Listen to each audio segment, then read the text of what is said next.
I, 34F, never imagined I'd be in this situation.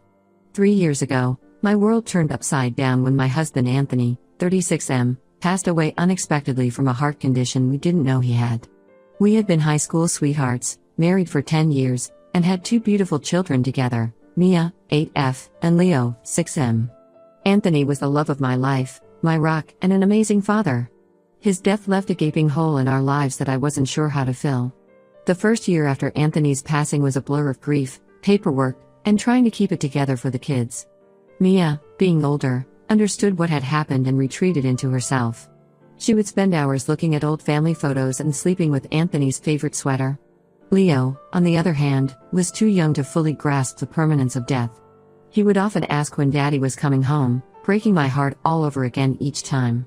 I threw myself into being both mom and dad, working extra hours at my job as a graphic designer to make ends meet, and spending every free moment with the kids.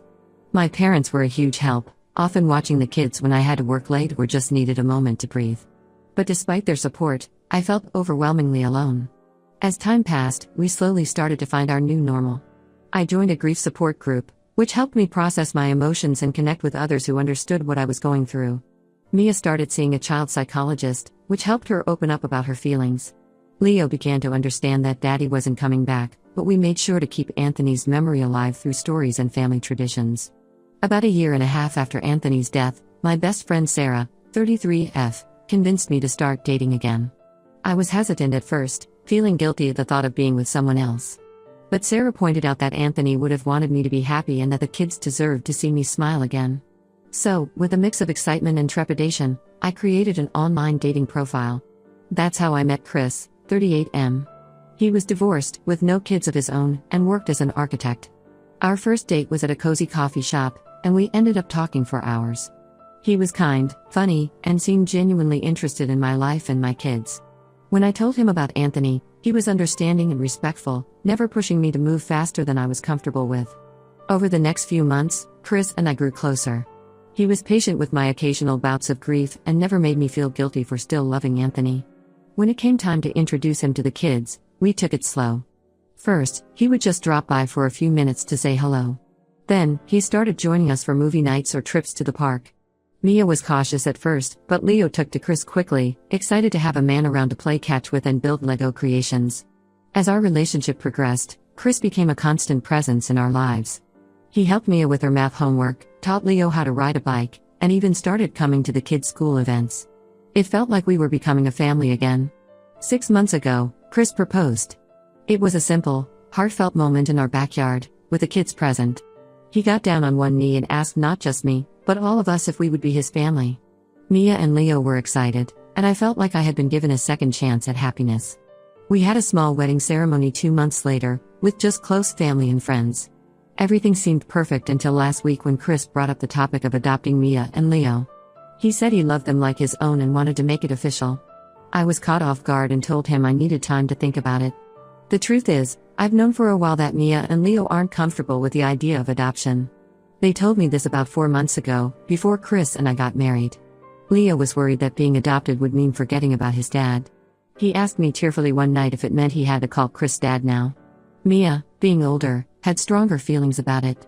She said she didn't want to lose her connection to Anthony and was afraid that changing her last name would erase part of her identity. I reassured them that I would never force them into adoption if they weren't ready. I told them that Chris loved them and that nothing would change that, adoption or not. I thought the matter was settled, but now Chris has brought it up again. I didn't tell Chris about the kids' feelings because I didn't want him to feel rejected. I thought it would be easier to handle it myself, to protect everyone's feelings. Now I'm realizing that might have been a mistake. Yesterday, I finally told Chris that I don't think adoption is a good idea right now. He got upset and accused me of not seeing him as a real part of the family. He said we should talk to the kids together and try to change their minds. He argued that adoption would give him legal rights and make our family official in the eyes of the law. I stood my ground and told him that the kids' feelings are valid and we shouldn't try to pressure them. I explained that they're still processing the loss of their father and that forcing this issue might damage their relationship with Chris. This led to a big argument. Chris said he felt like an outsider in his own home and that he thought I would be more supportive of making our family complete. He stormed out and went to stay with his brother. Now I'm stuck in the middle. Chris is hurt and angry. The kids are picking up on the tension and getting anxious. Mia has been extra quiet, while Leo has been acting out at school. My parents think I should have told Chris about the kids' feelings earlier, but I was just trying to protect everyone's feelings. I don't know what to do. Am I wrong for supporting my kids' decision? Should I have handled this differently? How do I fix this mess without hurting anyone? I love Chris and want our marriage to work, but my kids have to come first. I feel like I'm failing everyone, my late husband, my kids, and my new husband.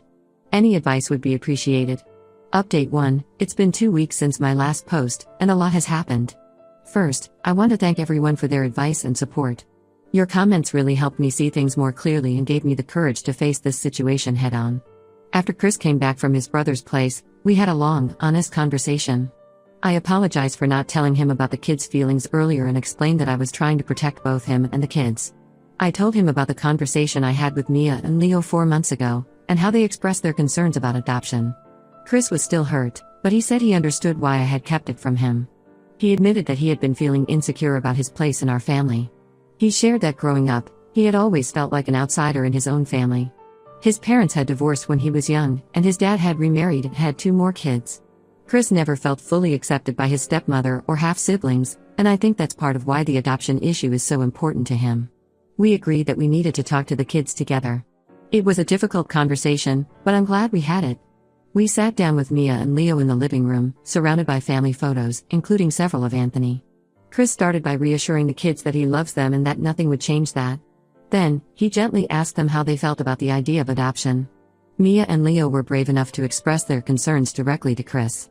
Mia, twisting a strand of her hair nervously, told Chris that she likes him a lot, but she's not ready to be adopted. She said she's afraid of losing her connection to her dad and doesn't want to change her last name. Leo, clutching his favorite stuffed animal that Anthony had given him, said he was worried that being adopted would mean he had to forget about his real dad. Chris was visibly upset, but he handled it well. He told the kids he understands and respects their feelings. He assured them that he's not trying to replace Anthony, but wants to be there for them in his own way. He promised Mia that she would never have to change her name if she didn't want to, and told Leo that no one could ever make him forget his dad. After the kids went to bed, Chris and I talked more. He opened up about his own childhood experiences and how they've shaped his desire for a complete family. I shared more about my relationship with Anthony and the kids' grieving process. We both realized we had a lot of unresolved issues that we needed to work through. We agreed to take adoption off the table for now.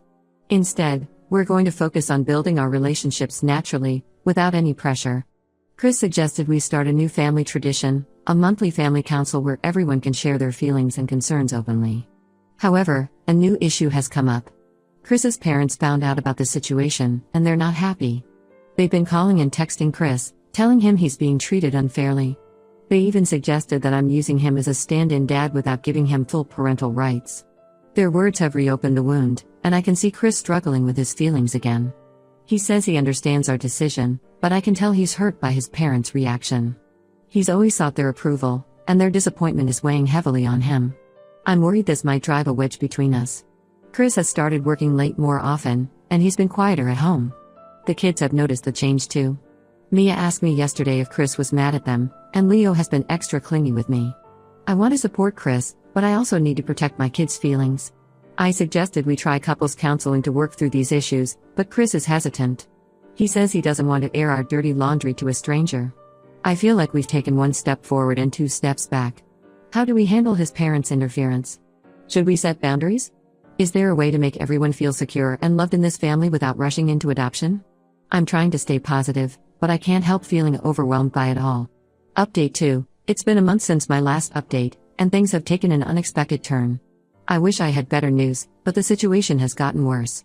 Chris's parents didn't back down. Instead, they escalated things by showing up at our house unannounced on a Saturday afternoon. I was in the backyard with the kids, helping them set up a lemonade stand, when I heard raised voices from the front of the house. I found Chris arguing with his parents on our front porch. His mother, Karen, 65F, was insisting that they had a right to speak to the kids about the adoption issue. His father, Robert, 67M, was berating Chris for letting himself be pushed around. I stepped in and firmly told them it wasn't their place to interfere. This led to a heated argument, with Karen accusing me of manipulating the situation and Robert suggesting that Chris should reconsider the marriage if he's not given full rights as a father. Unfortunately, Mia had followed me and overheard part of the conversation. She was upset and confused, asking me if we were going to force her to be adopted. It broke my heart to see her so distressed. I reassured her that nothing would happen without her consent, but the damage was done. She ran back to her room in tears. Chris was present during this confrontation but remained mostly silent. His lack of support in that moment was deeply disappointing. Later, when I confronted him about it, he said he felt torn between his parents and us. He admitted that he still craves their approval and finds it hard to stand up to them. This incident created a rift between Chris and me. He started spending more time away from home, saying he needed space to think. The kids noticed his absence and started asking questions I didn't know how to answer. A few days ago, I found out from a mutual friend that Chris has been confiding in a female coworker, Sarah, 32F, about our problems. While I don't believe anything inappropriate happened, it hurt that he couldn't talk to me. When I confronted him about it, he got defensive and accused me of not understanding his need for someone to talk to. The kids have picked up on the tension. Leo has become clingy, often crawling into my bed at night because he's having nightmares. Mia has grown distant from Chris, barely speaking to him when he's home. The family dynamic we had built is crumbling, and I feel powerless to stop it. Last week, Chris suggested we try couples counseling. While I agree we need help, I'm worried it might be too late. The trust between us has been severely damaged. I can't help but wonder if we rushed into this marriage without fully addressing our individual issues and the complexities of blending families. I'm starting to question if I made a mistake. Maybe we should have waited longer, given the kids more time to adjust before getting married. Now I'm faced with the possibility that this relationship might not work out, and I'm terrified of putting my kids through another loss. I know I need to make a decision soon, for everyone's sake. But I'm torn between fighting for this marriage and protecting my children's emotional well-being. How do I know if this relationship is worth saving? Am I being selfish if I choose to end it? The thought of starting over again is daunting, but I can't shake the feeling that something fundamental is broken in our relationship. Update 3. It's been 2 months since my last update, and I've made some difficult decisions. After much soul-searching and several attempts at counseling, Chris and I have decided to separate. We tried couples counseling for a few weeks, but it quickly became apparent that our issues ran deeper than we realized. The counselor helped us see that we had different expectations and values when it came to family dynamics. Chris couldn't let go of the adoption issue, and I couldn't compromise on my children's emotional well-being. The breaking point came during a particularly intense therapy session. Chris admitted that he felt like he would never be able to fully bond with the kids without legal adoption. He said he felt like an outsider in our family and didn't think he could be happy without full parental rights. I realized then that our values and priorities were fundamentally different. Telling the kids was one of the hardest things I've ever had to do. We sat them down together and explained that Chris would be moving out. Mia seemed relieved in a way, which made me realize how much stress this situation had put on her. She asked if this meant she didn't have to worry about being adopted anymore. Leo was confused and upset, but I promised him that Chris still cares about him, even if they won't be living together. Chris moved out last week. We're trying to keep things amicable for the kids' sake, but it's been challenging.